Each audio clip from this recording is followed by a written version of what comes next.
mudar o dia a dia de quem quiser evoluir também. Novo Estado do Pará, um senhor jornal. A Sercontel é Boa Noite da Ana e do Rodrigo. O contrato fechado do Carlos. A paixão do Antônio. É o amanhã do Pedrinho. Uma esperança mais na vida do seu Arthur. É um amigo em cada esquina. A Sercontel é muito mais do que a sua solução em telefonia e internet. Sercontel, a gente entende, a gente atende.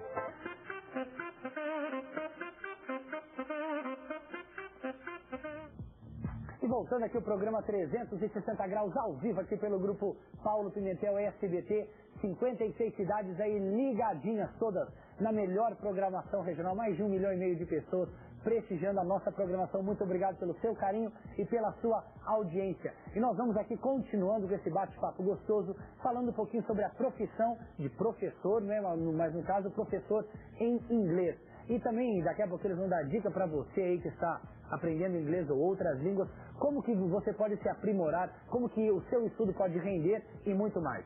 E agora eu tenho o prazer aqui de receber a Heloísa Provedelo. Heloísa Provedelo, que é professora de qual escola, Heloísa? IBL, Instituto Britânico de Línguas. Instituto Britânico de Londrina. Heloísa, muito obrigado pela sua participação aqui, ok? E vamos falar bastante um pouquinho sobre inglês, né? Tá certo, tá Se bem que certo. seu inglês é o inglês britânico, né? Você na realidade, como eu estava te falando antes, né? Eu tive a oportunidade de morar em Nova York, onde eu aprendi... Durante 5 anos, né? 3 anos em Nova York e 2 anos na Inglaterra. Então, depois de um certo tempo, eu acho que a gente termina usando um pouquinho de cada país, mas isso não chega a ser um problema. Eu acho até que isso é uma coisa que vem só acrescentar aquelas pessoas que estão com a gente. Tá ótimo. Obrigado, Luiz. Eu gostaria também de agradecer imensamente a presença do Will Amaro, que é professor de inglês e alemão também, Will. Não, eu não dou aula alemão. Você está alemão, estudando, né? alemão. Estuda alemão. Will, muito obrigado também. Você ministra aulas aonde, Will? Na Escola CISC de Londrina. Escola CISC junto com a Suzel.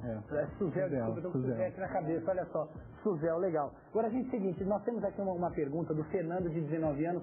Fernando, obrigado pela sua participação. E a Heloísa e o Will, eles vão estar respondendo pra gente. O Fernando ele quer saber o seguinte: com quantos anos vocês começaram a dar aula, os dois?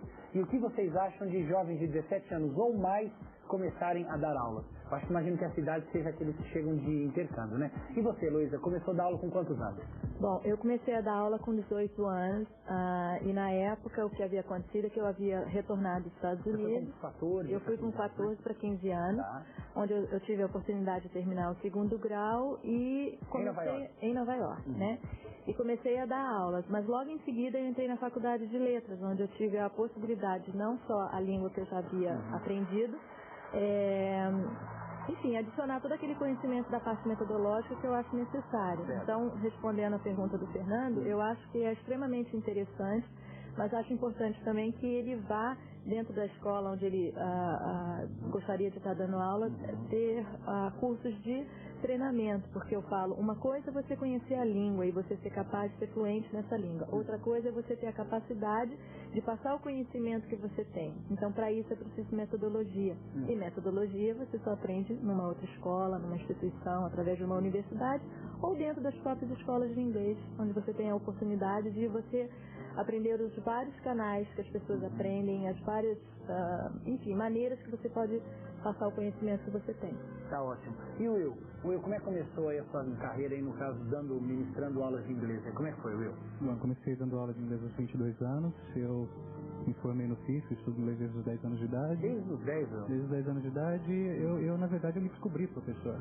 Ah, é? Eu tenho formação em outra área, mas eu... Qual que é a sua... Eu sou designer gráfico. Designer gráfico. Sim, mas o dar aula é que realmente me dá prazer e acho que me dá aquele retorno, de crescimento profissional mesmo. E eu fiz o treinamento de professores de 1 ano, que, como ela falou, dar aula é muito mais do que você passar um idioma para alguém. O processo de aprendizado ele é um processo criativo, você tem que entender como a pessoa, principalmente o indivíduo com quem você está trabalhando, ele está construindo aquele conteúdo. Não é só você passar um idioma, não é uma receita de bolo que se passa para alguém. Cada pessoa, assim como foi falado no primeiro bloco, cada pessoa tem o seu passo de aprendizado, o seu limite, as áreas de interesse, de habilidades. E isso tudo só com uma formação profissional mesmo, de pedagogia, de magistério, é que te dá o preparo da sala de aula. Então, nesse caso, normalmente aqueles jovens que chegam de intercâmbio, chegam com uma fluência em inglês ou, enfim, qual a outra língua. Porém, eu sei que existe, às vezes, uma deficiência com relação a isso que vocês estão falando, a metodologia. E tem algumas escolas em Londrina que pegam esses jovens e colocam na sala de aula. O que vocês acham disso? Olha, eu acho que é uma coisa assim difícil de você julgar, porque você precisa estar na instituição para saber qual é o objetivo que ela tem com aqueles alunos. O que eu posso dizer para você é que, como eu acho que o Will vai concordar comigo, é que quando você tem um conhecimento, você precisa prestar muita atenção naquela pessoa que está com você e aprender quais são os mecanismos que você pode chegar até aquela pessoa. E para isso, você precisa, sinceramente, você tem que estudar, você tem que aprender metodologia, você tem que aprender novas técnicas. Não existe nunca nada muito assim de diferente, mas a gente vai se descobrindo conforme a gente estuda e vai descobrindo o outro. Então, eu costumo dizer que a gente aprende muito quando a gente ensina, porque essa habilidade de você prestar atenção no outro e ver como ele aprende, qual uma habilidade que ele tem ou não, isso é extremamente interessante, né? Então, eu volto no ponto de que é preciso um treinamento, é preciso uma metodologia. E me diz uma coisa, você estuda então há quanto tempo? Desde os 10 anos de idade? Não querendo revelar a idade, mas já, né? Soltando isso aqui já, né? Aí você faz as contas em casa. Bom, 19 anos, né? 19 anos. Fazer 30 anos agora. 19 anos. Deus do céu. Agora, como é que você vê também esse aprendizado do professor? Vocês sempre estão indo em busca de novos métodos, novas linguagens eu acho que não existe, mas talvez variância, mudanças na língua. Como que vocês têm essa capacitação? Olha, a capacitação pode vir da instituição, mas a atitude pessoal que você tem que tomar em relação ao magistério é ler, estudar, pesquisar. Como foi falado no primeiro bloco, o aluno está com um problema, você tem que ir atrás, entender o porquê que aquele problema aconteceu, se já existem ferramentas para solucionar aquele problema específico, tem que ler muito, tem que participar de congressos, tem que... Ou seja, o professor tem que estar sempre antenado com tudo que está acontecendo. Sim, o professor ele é o profissional do hoje, ele tem que saber o que está sendo feito hoje e aplicar aquilo agora. Agora, é interessante porque a Heloísa morou fora durante 5 anos, né, Heloísa? Foram 5 anos, como é que foi? Só a divisão aqui em Nova York e Londres, como é que foi aí? Na realidade, assim, em Nova York eu morei até perto dos 18 anos e há uns 8 anos atrás eu morei 2 anos na Inglaterra, né? Durante esse tempo que você vê a diferença dos países que existe, obviamente, que isso é extremamente importante também na hora de você ensinar uma língua. Eu sempre digo que ensinar uma língua estrangeira não é somente você falar regras de gramática, porque se fosse assim, você pegaria um dicionário e teria como traduzir palavra por palavra e se virar muito bem.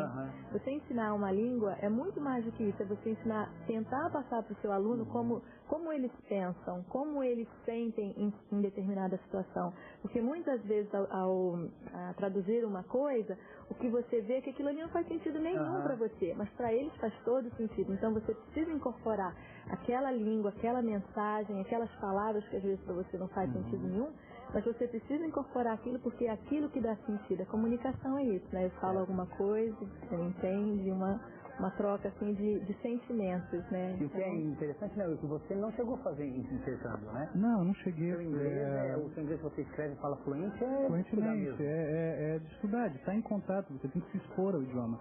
É o que as escolas de inglês elas fazem, é trazer o idioma até essa pessoa que não pode ir até o ambiente da língua inglesa. Então a gente tenta criar dentro da sala de aula esse ambiente. A gente trabalha com materiais, a gente chama de reality, a gente traz um ticket de cinema. A gente traz aqui para o aluno ver, tocar, você tem que tocar, sentir, cheirar o idioma. Então é isso que a escola ela faz, ela cria um ambiente em que o idioma é vivo. E muita gente confunde a tradução com a habilidade de traduzir com o falar, mas não é isso. É você experimentar aquele ambiente, interagir com aquele ambiente da língua estrangeira.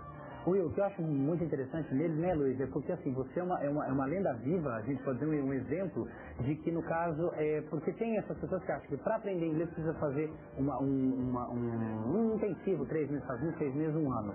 E eu acho que não é o caso, né, Will? A pessoa que estiver, mesmo aqui no Brasil, não tendo esse contato com a língua do país de origem, pode falar perfeitamente. Eu tenho muitos alunos